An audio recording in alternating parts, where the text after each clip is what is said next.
Hello everyone, अपन next question को करते हैं। ओके, हमारे पास गिवन क्या, हमारे पास गिवन है, जस्ट अ सेकेंड, हमारे पास गिवन है F of X is equal to 1/7 minus sine 5x be a function defined on R. जो हमारे फंक्शन है वो x के हर वैल्यू के लिए डिफाइंड एक क्वेश्चन बोल रहा है। इसके बाद फर्दर पूछ रहा है कि बताओ जो एफ ऑफ एक्स है उसका रेंज कितना होगा। ये हमारा क्वेश्चन पूछ रहा है। क्लियर? चलो देखते हैं इस क्वेश्चन को कैसे सॉल्व करते हैं। तो हमारे पास गिवन है, उसको पहले नोट डाउन कर लेते हैं। हमारे पास गिवन है यहाँ पे F of X is equal to 1/7 minus sine 5x। Okay, और अपन को पूछा इसका रेंज कितना होगा। क्लियर? अब इसको सॉल्व करने से पहले एक छोटा सा कॉन्सेप्ट हम आपको बता देते हैं कि आपको ये पता होगा कि जो साइन थीटा का रेंज होता है वो कहाँ से कहाँ तक लाई करता है, -1 से 1 तक। मीन्स आप ये पढ़ चुके होंगे कि साइन थीटा का रेंज लाई करता है -1 से लेके 1 तक। ओके, अब यहाँ पे बहुत प्यारा कॉन्सेप्ट को यूज़ करेंगे, वो आपको पता होना चाहिए। नहीं पता है तो आप यहाँ पे सीख सकते हो। पहला कॉन्सेप्ट ये है कि यहाँ पे जो एंगल हमारा थीटा है ना, उस थीटा की जगह पे कुछ भी रखें। मीन्स थीटा की जगह पे 2 थीटा रखें, 3 थीटा रखें, 5 थीटा रखें, 10 थीटा रखें, या फिर थीटा/2 रखें, या फिर 7 थीटा रखें, कुछ भी रखें तो हमारा रेंज में कोई भी इफेक्ट नहीं पड़ेगा।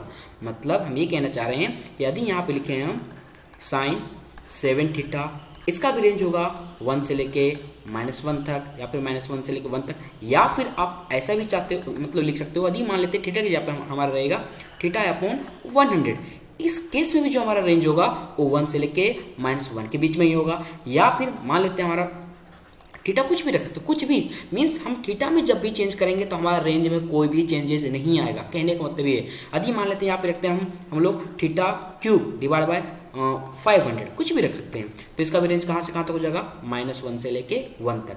क्लियर? हाँ, जब हम लोग थीटा में चेंज करेंगे तो मे बी डोमेन में कुछ चेंजेस आ सकता है, वो अलग फैक्टर है, बट रेंज में कोई भी चेंजेस नहीं आएगा। ये इसका कॉन्सेप्ट है। क्लियर? चलो, तो हम लोग यहाँ पे लिख सकते हैं कि जब साइन थीटा का रेंज -1 से 1 तक है तो सिमिलरली हमारा साइन 5x का रेंज कहाँ से कहाँ तक हो जाएगा, इसका भी रेंज -1 से लेके 1 तक होगा। क्लियर? अब हम लोग क्या करते हैं, मीन्स अब हम लोग क्या करते हैं, माइनस से मल्टीप्लाई करते हैं। क्लियर? माइनस से मल्टीप्लाई करने से पहले एक और छोटा सा कॉन्सेप्ट है जो आपको पता होना चाहिए।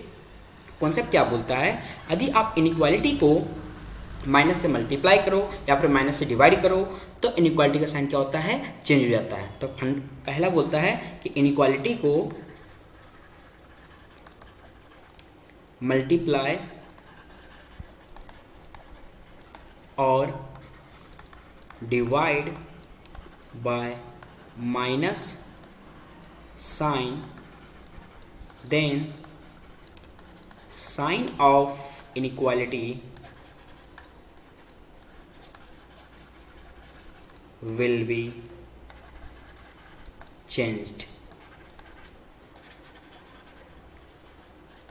ओके, एक और कॉन्सेप्ट आपको बता देते हैं जिसका यहाँ पे यूज नहीं है। कॉन्सेप्ट क्या बोलता है कि इनइक्वालिटी का साइन कब कब चेंज होगा। एक तो हम यहाँ बता दिए जब इनइक्वालिटी का साइन कब चेंज होगा, जब हम लोग माइनस से मल्टीप्लाई करेंगे या फिर माइनस से डिवाइड करेंगे।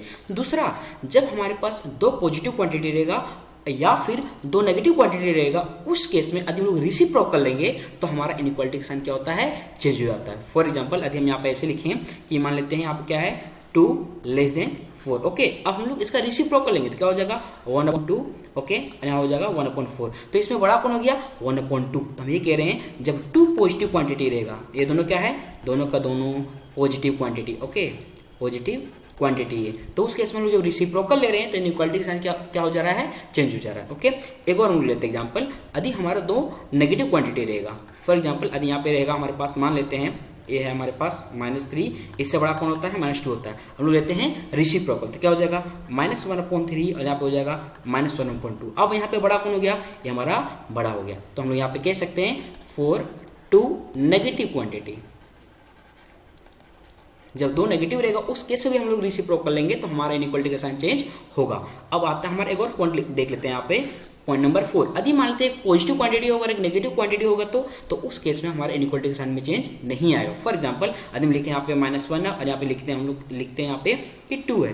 ओके, तो हमको पता है 2 -1 से बड़ा होगा, हम लोग इसका रेसिप्रोकल लेते हैं तो क्या हो जाएगा -1/1 और यहाँ पे हो जाएगा 1/2। स्टिल जो पॉजिटिव क्वांटिटी है वो माइनस से क्या है, बड़ा। तो इस केस में हमारा इनइक्वालिटी का साइन चेंज नहीं होगा, नो चेंज। क्लियर?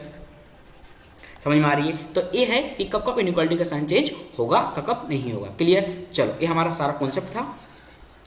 अब हम लोग क्वेश्चन को करते हैं। क्लियर?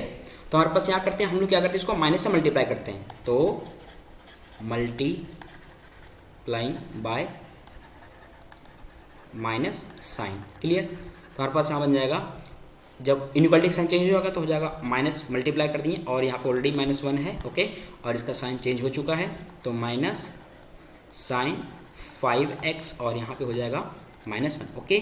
तो हमारे पास इसको फिर से लिखते हैं अच्छे से, तो ये बन जाएगा -1 से बड़ा और माइनस साइन 5x और 1 से छोटू। क्लियर? उसके बाद हमारा फर्दर क्या है, 7। अब हम लोग क्या करते हैं, तीनों में 7 को ऐड करते हैं, ओके, ऐड 7। तो हमारे पास क्या बन जाएगा, 7 - 1 और 7 माइनस साइन, और यहाँ पे हो जाएगा साइन 5x 1 + 7। क्लियर? तो ये बन जाएगा हमारे पास 6, और ये हो जाएगा 7 माइनस साइन 5, और यह हो जाएगा हमारे पास 8। क्लियर? अब अभी हम आपको बताएं कि जब हमारा दो पॉजिटिव क्वांटिटी रहता है, जैसे इस पॉइंट में बताएं कि जब हमारा दो पॉजिटिव क्वांटिटी रहता है, और उस केस में जो हम लोग रेसिप्रोकल लेते हैं, क्या ले रहे हैं, रेसिप्रोकल लेते हैं,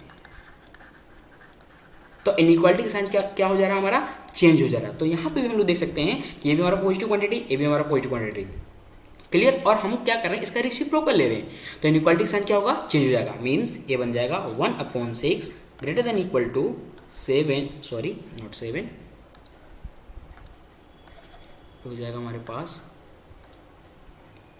1/7 minus sine 5x, okay, greater than equal to 1/6।